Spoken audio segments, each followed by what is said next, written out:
నా స్వార్థం ఏమీ లేదు తాతయ్య. మీరు మంచి మనసుతో రాధని మా అన్నయ్యకిచ్చి పెళ్లి చేస్తే మా అమ్మ రాధని కోడల్లా కాక కన్న కూతుర్లా చూసుకుంటుంది. రాధ సుఖపడుతుంది. ఎంత చక్కగా చెప్పావమ్మా మీ అమ్మ కోరికని.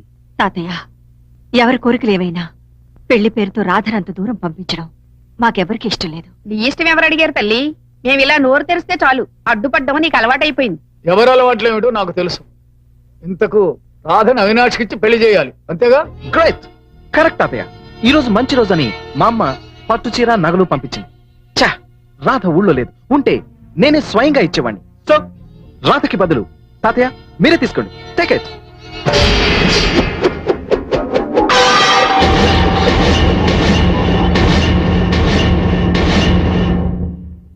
తాతయ్య, ఎవరి పెళ్లికి తాంబూలాలు? నేను ఊళ్ళో లేకుండా చూసి వాళ్ళు తాంబూలాలు తేవడం, మీరు దాన్ని అందుకోవడమా? నేను ఒక మనిషినేనని, నాకు మనసు ఉంటుందని వాళ్ళు అనుకోకపోవడంలో అర్థం ఉంది. కానీ నా ఇష్టాలతో పని లేకుండా, నన్ను మాట మాత్రం కూడా అడగకుండా నువ్వు ఉంటదినా మాట్లాడలేను తాతయ్య. బంధుత్వాల పేరుతో నా బతుకుని బుక్కి పనులు చేయకండి. కాదు కూడదు అంటే విషం తగ్గి చేస్తాను గాని అవినాష్తో పెళ్లికి ఒప్పుకోను. నేను ఈ పెళ్లికి ఒప్పుకోను. విన్నారుగా, వెళ్ళండి.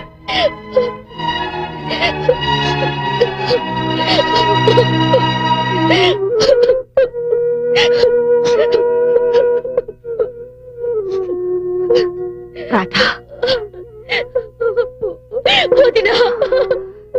రాధా, నువ్వు అనవసరంగా తొందరపడ్డావు. తాతయ్య నీ మనసు నొప్పించే విధంగా ఎప్పుడూ చేయరు. ఇదంతా అవినాష్ చేత వాళ్ళు ఆడించిన నాటకం. నువ్వు ఒక్క క్షణం ఆలస్యంగా వచ్చుంటే తాతయ్య వాడికి తగిన బుద్ధి చెప్పుండేవారు. నిజమా? అవును రాధా, లక్ష్మి నీ గురించి, గోపి గురించి అంతా చెప్పింది. మరి తాతయ్య ఏమన్నారు? నువ్వు కోరుకునే తాతయ్య ఎప్పుడైనా కాదన్నారా? నీకు నచ్చినవాడు, నిన్ను మనసారా ప్రేమించినవాడు గోపి అని తెలిసిన తర్వాత తాతయ్య సంతోషంగా ఒప్పుకున్నారు. అంతేకాదు, మరిద్దరం ఒకే ఊళ్ళో ఒకరికొకరం తోడుగా ఉంటాం కదా, అది కూడా తాతయ్య సంతోషానికి కారణం. నా సంతోషానికి అసలు కారణం నీ సంతోషం అమ్మా. తాతయ్య,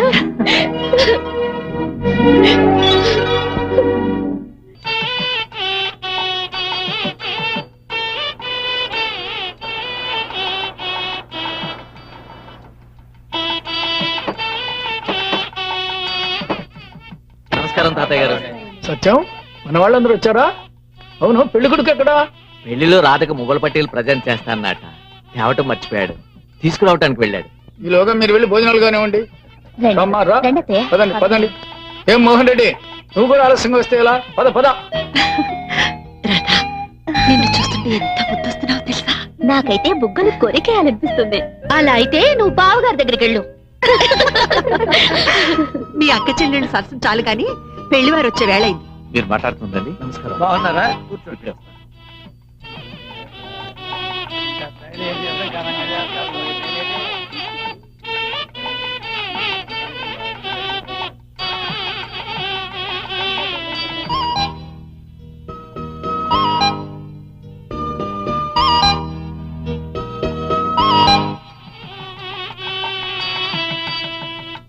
రాజేష్, తాతయ్య, ముహూర్తం దగ్గర పడుతుంది. పెళ్లి కొడుకు ఇంతవరకు రాలేదు. ఒకసారి అలా వెళ్ళి చూడు. అలాగే.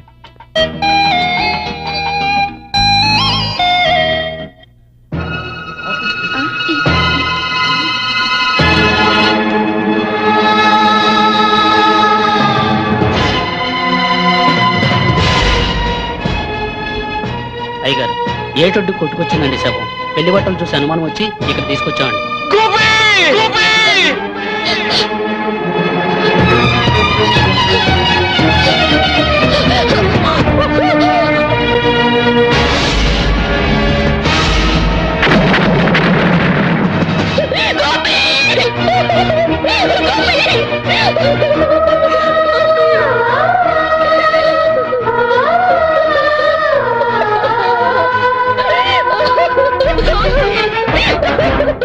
Go!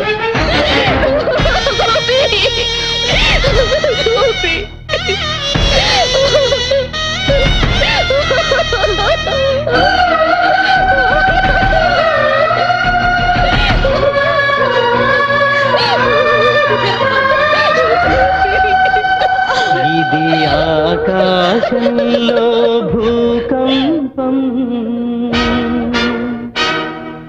అంతే దొరకని ఘోర ఉదంతం కాలమా ఎందుకే నీకింత కక్ష కళ్యాణ తిలకానికేమిటి శిక్ష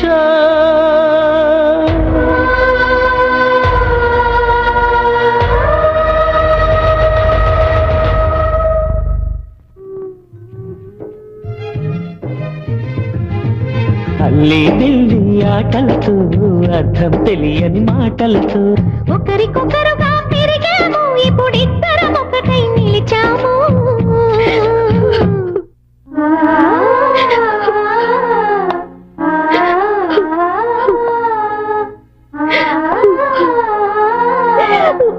అమ్మా రాధా, ఎంతసేపు ఇలా ఒంటరిగా చీకటి తోడుందిగా నిన్నెలా అవదార్చాలో తెలియడం లేదమ్మా. దేవుడు నీ మీద ఇంత కక్ష కడతాడని, నీ బ్రతుకుని ఇలా అల్లకల్లోలం చేస్తాడని నేను ఊహించలేదమ్మా. నీ భవిష్యత్తుకు ఒక దారి చూపించే వరకు నాకు మనోధైర్యాన్ని నువ్వే ఇవ్వాలని నిన్ను వేడుకుంటున్నానమ్మా. తాతయ్య ఊరుకో అమ్మా, ఊరుకో.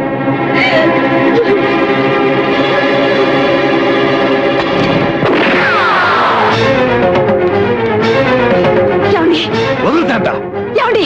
ఏమిటి ఆవేశం? ఆవేశం కాదు, ఆక్రోశం. మంగళవాద్యాలతో మామిడి తోరణాలతో కళకళలాడుతున్న ఈ కళ్యాణ మండపాన్ని కన్నీటిమయం చేసి తాళి కోసం తల ఉంచు కూర్చున్న నా చెల్లెలు గుండెల్లో గుండపాలతో కూర్చున్న అక్కిరాత కూడా అంతా చూసేదాకా నా పగ తల్లాడుతాం. ఏమండి, ఎవరి మీదండి మీరు పగ సాధించేది? ఆ దుర్మార్గుడు ఎవరో నాకు తెలుసు, నా అంతరాత్మకు తెలుసు. అంతరాత్మకు తెలిసినంత మాత్రాన ఆధారాలు లేని నిజం రుజువు కాదన్నయ్య. తమ్ముడు, పగ ప్రతీకారాన్ని కోరుకుంటుంది కానీ ఆలోచిస్తూ కూర్చోదు. అలా అని నువ్వు హంతకుడిగా మారుతావా? ఆ పాటి బాధ మాకు లేకనా, చేతకాకనా? ఈ దారుణం ఎలా జరిగిందో, ఎందుకు జరిగిందో తెలిసే వరకు తొందరపడడం మంచిది కాదు. అవునన్నయ్య, నా మెడలో మంగళసూత్రం పడలేదన్న కోపంతో వదిన మంగళసూత్రానికి ముప్పు తలపెట్టకు. చెల్లాయి, చెల్లెలిగానే ప్రాధేయపడుతున్నాను. నా తలరాతిలా కావడానికి కారణం ఎవరైనా నువ్వు అతను చంపగలవు గాని చనిపోయిన నా గోపిని తిరిగి తీసుకురాగలవు అన్నయ్య. రాధా